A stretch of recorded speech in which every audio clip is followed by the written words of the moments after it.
ನಮಸ್ತೆ ಫ್ರೆಂಡ್ಸ್. ದೇವಸ್ಥಾನದಲ್ಲಿ ಗಂಟೆ ಬಾರಿಸದೆ ದೇವ್ರ ದರ್ಶನ ಮಾಡಲೇಬೇಡಿ. ನಿಜವಾಗ್ಲೂ ಸ್ನೇಹಿತರೆ, ನಾನು ಈ ಮಾತನ್ನು ಸುಮ್ಮನೆ ಹೇಳ್ತಿಲ್ಲ ಅಥವಾ ಇದೇನು ಮೂಢನಂಬಿಕೆ ಏನಲ್ಲ. ನಾವೆಲ್ಲರೂ ದೇವಸ್ಥಾನಕ್ಕೆ ಹೋಗ್ತೀವಿ, ಕೈ ಮುಗಿತೀವಿ, ಬರ್ತೀವಿ. ಆದರೆ ದೇವಸ್ಥಾನದ ಬಾಗಿಲಲ್ಲಿ ನೇತು ಹಾಕಿರೋ ಆ ಗಂಟೆಯನ್ನು ಬಾರಿಸದೆ ನೀವು ನೇರವಾಗಿ ಒಳಗೆ ಹೋದರೆ ನಿಮ್ಮ ದರ್ಶನ ಅಪೂರ್ಣವಾಗಬಹುದು. ನಮ್ಮ ಹಿರಿಯರು ದೇವಸ್ಥಾನದ ದ್ವಾರದಲ್ಲಿ ಗಂಟೆಯನ್ನು ಯಾಕೆ ಕಟ್ಟಿದ್ರು? ಅದು ಕೇವಲ ದೇವರನ್ನ ಎಚ್ಚರ ಮಾಡೋಕ ಅಥವಾ ನಾನು ಬಂದಿದ್ದೀನಿ ಅಂತ ದೇವ್ರಿಗೆ ಹಾಜರಾತಿ ಹಾಕೋಕ? ಖಂಡಿತ ಅಲ್ಲ. ಆ ಗಂಟೆಯ ಶಬ್ದದ ಹಿಂದೆ ಒಂದು ಎಂತಹ ವಿಜ್ಞಾನ ಅಡಗಿದೆ ಅಂದರೆ ಅದು ನಿಮ್ಮ ಮೆದುಳನ್ನು ಕಂಟ್ರೋಲ್ ಮಾಡುವ ಶಕ್ತಿ ಹೊಂದಿದೆ.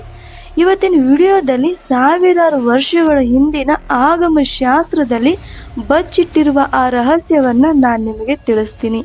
ಇದನ್ನು ಕೇಳಿದರೆ ಮುಂದಿನ ಸಲ ನೀವು ದೇವಸ್ಥಾನಕ್ಕೆ ಹೋದಾಗ ಗಂಟೆ ಬಾರಿಸದೆ ಒಳಗೆ ಹೋಗುವ ಧೈರ್ಯ ಖಂಡಿತ ಮಾಡೋದಿಲ್ಲ. ಬನ್ನಿ ಆ ರಹಸ್ಯವೇನು ಅಂತ ನೋಡೋಣ.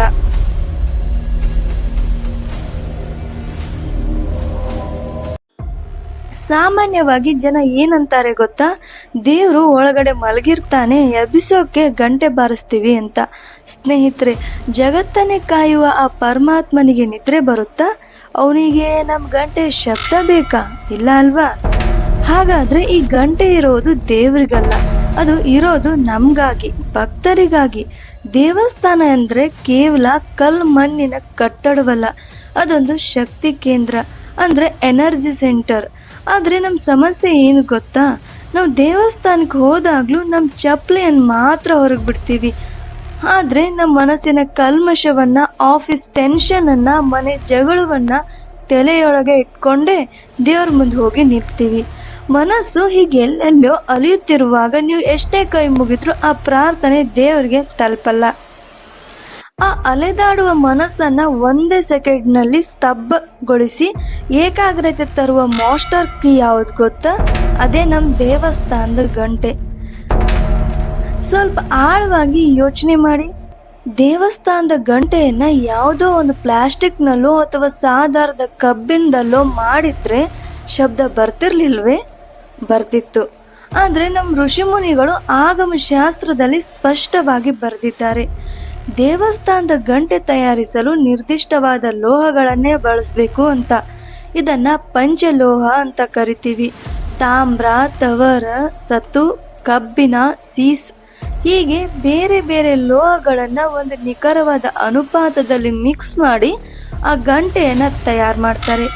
ಯಾಕೆ ಇಷ್ಟೊಂದು ಕಷ್ಟಪಡಬೇಕು? ಯಾಕಂದರೆ ಈ ಲೋಹಗಳು ಸರಿಯಾದ ಪ್ರಮಾಣದಲ್ಲಿ ಸೇರಿದಾಗ ಮಾತ್ರ ಆ ಗಂಟೆಯನ್ನು ಬಾರಿಸಿದಾಗ ಒಂದು ವಿಶಿಷ್ಟವಾದ ಶಬ್ದ ಹುಟ್ಟುತ್ತೆ. ವಿಜ್ಞಾನದ ಪ್ರಕಾರ ಈ ಶಬ್ದವು ನಮ್ಮ ಮೆದುಳಿನ ಎಡಭಾಗ ಮತ್ತು ಬಲಭಾಗವನ್ನು ಒಂದೇ ಬಾರಿಗೆ ಸಮನ್ವಯಗೊಳಿಸುತ್ತೆ. ಅಂದರೆ ನಿಮ್ಮ ಲಾಜಿಕ್ ಮತ್ತು ನಿಮ್ಮ ಎಮೋಷನ್ ಎರಡು ಒಂದಾಗಿ ಮನಸ್ಸನ್ನು ಶಾಂತವಾಗುತ್ತೆ. ಕೇವಲ ಒಂದು ಗಂಟೆಯನ್ನಾದಕ್ಕೆ ಮೆದುಳಿನ ವಿಚಾರಣೆಗಳನ್ನೇ ಬದಲಿಸುವ ಶಕ್ತಿ ಇದೆಯಾ? ಇಲ್ಲಿ ನಿಮಗೆ ಇನ್ನೊಂದು ರೋಚಕ ಸಂಗತಿ ತಿಳಿಯಲೇಬೇಕು. ದಯವಿಟ್ಟು ಗಮನವಿಟ್ಟು ಕೇಳಿ. ನೀವು ಸರಿಯಾಗಿ ತಯಾರಿಸಿದ ಗಂಟೆಯನ್ನು ಜೋರಾಗಿ ಡನ್ ಅಂತ ಬಾರಿಸಿದ್ರೆ ಆ ಶಬ್ದ ತಕ್ಷಣ ನಿಲ್ಲೋದಿಲ್ಲ, ಅದು ಎಕೋ ಆಗುತ್ತೆ, ನಮ್ಮ ಕಿವಿಯಲ್ಲಿ ಗುನುಗುಣಿಸುತ್ತಾ ಇರುತ್ತೆ. ಎಷ್ಟು ಹೊತ್ತು ಗೊತ್ತಾ? ಕನಿಷ್ಠ 7 ಸೆಕೆಂಡ್ಗಳ ಕಾಲ. ಏನಿದು 7 ಸೆಕೆಂಡ್ಗಳ ಲೆಕ್ಕಾಚಾರ? ನಮ್ಮ ಯೋಗ ಶಾಸ್ತ್ರದ ಪ್ರಕಾರ ಮನುಷ್ಯನ ದೇಹದಲ್ಲಿ 7 ಪ್ರಮುಖ ಶಕ್ತಿ ಕೇಂದ್ರಗಳಿವೆ. ಅದನ್ನೇ ನಾವು ಸಪ್ತ ಚಕ್ರಗಳು ಅಂತ ಕರಿತೀವಿ.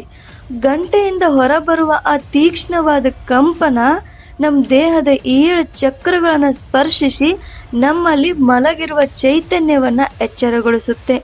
ಅಂದರೆ ಆ ಗಂಟೆಯ ನಾದ ಕೇಳಿದ ತಕ್ಷಣ ನಿಮ್ಮ ಮೆದುಳು ಎಂಟಿ ಆಗುತ್ತೆ.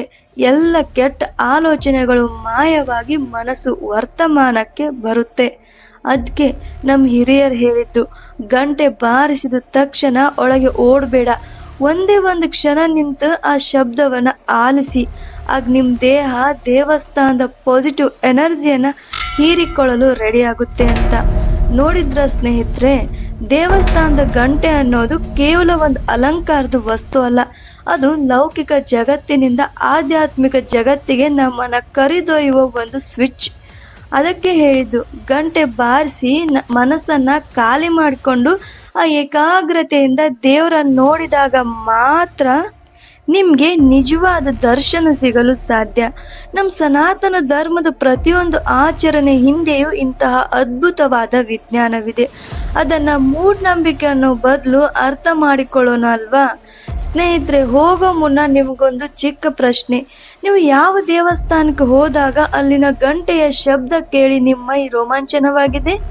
ನಿಮಗೆ ಇಷ್ಟವಾದ ದೇವರ ಹೆಸರನ್ನು ಅಥವಾ ಆ ದೇವಸ್ಥಾನದ ಹೆಸರನ್ನು ಈಗಲೇ ಕೆಳಗಡೆ ಕಮೆಂಟ್ ಮಾಡಿ ತಿಳಿಸಿ. ನೋಡೋಣ ಎಷ್ಟು ಜನರಿಗೆ ದೈವಿಕ ಅನುಭವ ಆಗಿದೆ ಅಂತ. ಹಾಗೆ ಗಂಟೆಯ ಶಬ್ದ ಅಂದರೆ ಸಾಕ್ಷಾತ್ ಓಂಕಾರ. ನಿಮಗೆ ದೇವರ ಮೇಲೆ ನಂಬಿಕೆ ಇದ್ದರೆ ಕಾಮೆಂಟಲ್ಲಿ ತಪ್ಪದೆ ಓಂ ಅಂತ ಬರೀರಿ. ನಿಮ್ಮ ಆ ಒಂದು ಕಮೆಂಟ್ನಿಂದ ನಿಮಗೂ ಪಾಸಿಟಿವ್ ಎನರ್ಜಿ ಸಿಗಲಿ. ವಿಡಿಯೋ ಇಷ್ಟ ಆಗಿದ್ರೆ ಲೈಕ್ ಮಾಡಿ, ಶೇರ್ ಮಾಡಿ. ಮತ್ತೊಂದು ರಹಸ್ಯದ ಜೊತೆ ಭೇಟಿ ಆಗ್ತೀನಿ.